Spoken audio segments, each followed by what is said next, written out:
because there's no reason why you should have balanced trade with every country in the world. It's as absurd as expecting that you, as an individual, have a balanced trade with every commercial firm you deal with. Of course you don't.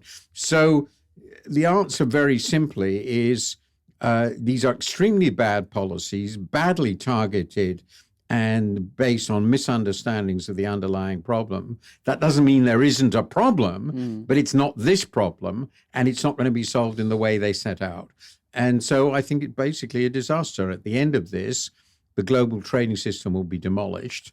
Nobody will have security, and the investment won't happen because nobody in business knows what policy is going to be next week, let alone 10 years from now. And the investment horizon for a major investment is at least 5 and often 10 years. And it takes time also to move manufacturing investments. Well, that's what I mean. But I think what's interesting is how you started by saying, what is the goal and will tariffs get to that goal? And that's when I can start to question, what is the goal for Trump and these tariffs? Because he does talk about the debt. Yeah, we're collecting all this money from this, but is it really about the debt?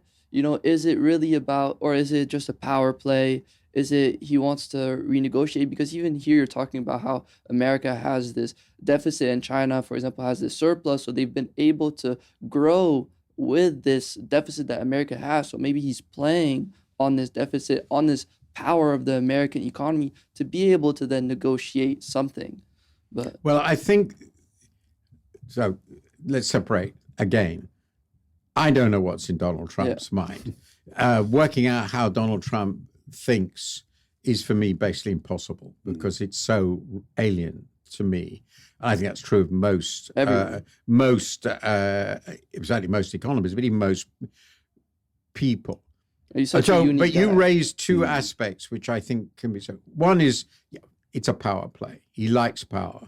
He likes being the center of attention, and the tariffs allow him to attack pretty well every country in the world to get a favorable deal. And a lot of that is clearly the fun of exercising power. I think of it as just like a protection racket. If you're running a protection racket, you do separate deals with everybody, right? Yeah. But then the question is, that's all there is to it. Well, a second element is pretty clearly that he recognizes it's popular